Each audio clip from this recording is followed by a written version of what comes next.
As Maynard James Keenan once said, so Epiphone has been added again, this time with the third edition of the Adam Jones Art Collection. This time it's the Julie Heffernan model. Let's take a look. So let's crack open the box and see what we got.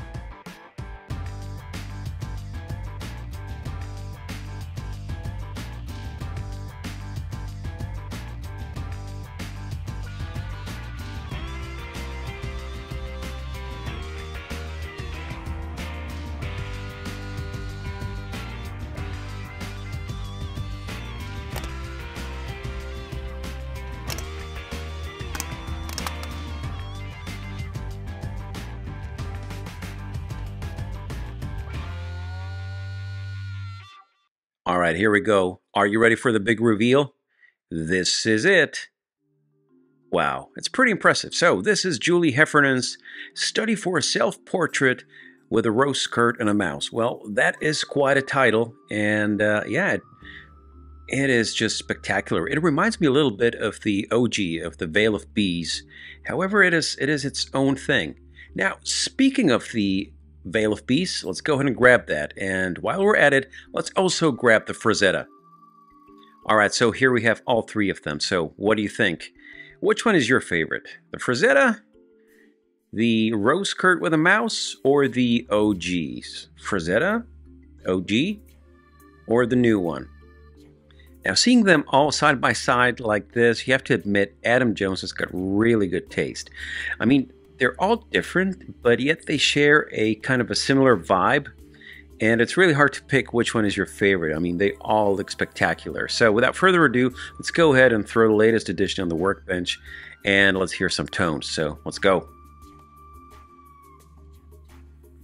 Let's go ahead and do a quick rundown of the specs. So let's start with the finish. We have a stunning gloss poly finish. They call it Antique Silver Burst, and it is beautifully executed with the black perimeter around the top and the central tear-shaped silver patch. It's actually got a bit of a green hue to imitate the aging of the Nitro, hence the name Antique. Nitro changes color as it ages, and the original Silver Bursts all aged into a slight greenish tint, so you get that right out of the box, as poly does not change color with age. We have 7-ply binding around the top here. We also have 5-ply binding around the back and the headstock, and single-ply binding along the fretboard. The body is standard mahogany with a solid maple cap, no veneers here. Moving on, we have black speed knobs with thumb bleeders. In terms of hardware, we have a nickel tailpiece.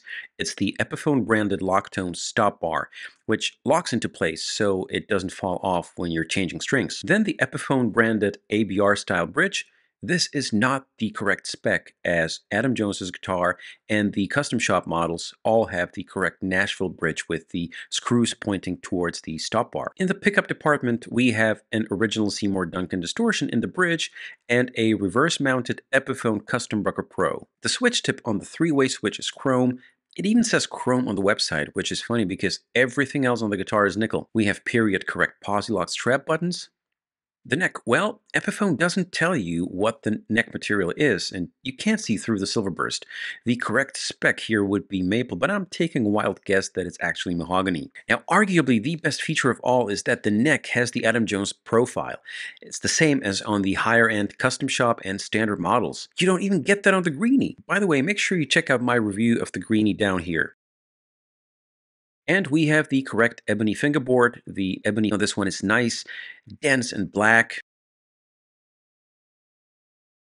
Out of the box, the setup is a bit high for my taste, as we have 2.25 millimeters on the bass side and 2 millimeters on the treble side. And while we're here, let's also check the neck relief out of the box. For this, we're going to place a capo on the first fret and fret down with one hand where the neck joins the body, and with the other hand, we're going to check the strings. They should have the tiniest amount of separation from the frets around the 8th fret, and you can check that visually as well as by tapping. And this neck is straight and has the perfect amount of relief, so good job, Epiphone. Moving on, we have a Graphtec nut, which is another Gibson USA standard spec, and the headstock with the 3-screw Les Paul custom truss rod cover and Epiphone logo and the large split diamond inlay. The back of the headstock sports artwork by Adam Jones's wife, And we have the vintage style Epiphone tuners and the serial stamped into the back. As I said before, we have the silver reprised on the back of the neck. And this is the money shot, the fancy back with the amazing artwork. I will be perfectly honest with you, I had no idea who Julie Heffernan was. I had to look her up, and what I found was quite interesting.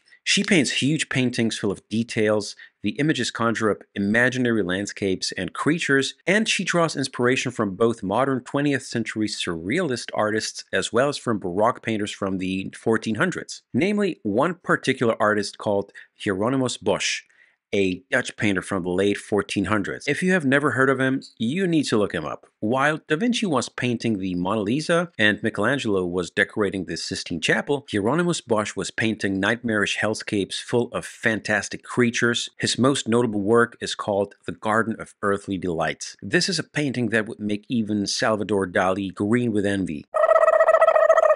Back to Julie though, from what I saw, her work is phenomenal and it's a great choice by Adam. We have the 5-ply binding here and the black control cavity has golden lettering with the name of the painting and Julie's signature. Now here's a look inside. Here's our Epiphone branded locking stop bar, the Epiphone branded ABR style bridge with the retaining wire, and the pickups, namely the Seymour Duncan distortion and the Custom Bucker Pro. The pickup routes are nice and clean. And we actually seem to have a long neck tenon, which is a spec you don't even get on the Gibson 50s and 60s original series guitars. And the tenon has the letters AJ on it, as if to say, you're welcome, my friends, you are welcome. The pickups are fairly hot. The neck reads 12.79 k ohms and the bridge 16.08 k ohms. And combined we get 7.11 k ohms. As I said, the ebony is nice, black and dense. The fretwork is absolutely impeccable on this one. No jagged edges, no snagging, well polished, simply a joy. The truss rod cavity is looking nice, and here is our truss rod cover with the Les Paul Custom writing on it. Let's get the neck dimensions. We have 43.05 millimeters at the nut, which increases to 53.39 millimeters at the 12th. And a neck depth of 21.78 millimeters at the 1st, which increases to 24.35 millimeters at the 12th. And she weighs in at 4 kg on the nose, a perfect weight for a Les Paul. Okay, and on the back side, a look inside the control cavity reveals absolutely nothing. CTS branded pots, large orange drop capacitors, and a solid soldering job. Here's a look at the gold lettering on the back cover with the name and the artwork, and the artist's signature. If you would like to see a hands-on comparison of all the Adam Jones models, make sure to check out my Ultimate Adam Jones Signature Guitar Comparison video that I have linked here. Moving on, today's tone will be handled by the Diesel VH4 on the 3rd channel using Adam Jones' settings, going into a Marshall 4x12 loaded with V30s, and we have a Royer 121/Shure SM57 combo doing the mic duties. Without further ado, let's hear some tones.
So, what are my final thoughts?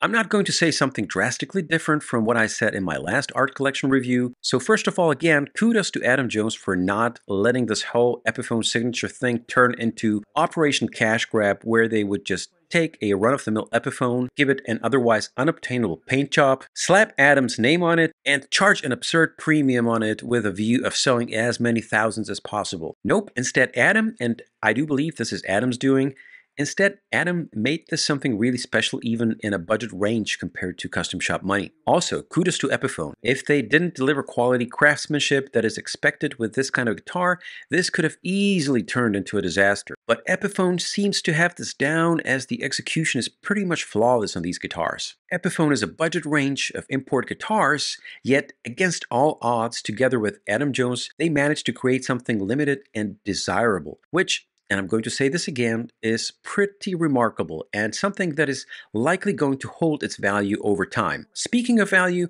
I hope my review provided some value to you as well, and as a small YouTuber, I would very much appreciate your support, which you can do by clicking the subscribe button and liking the video. Thank you very much for watching, and see you all in the next one. K out. Peace.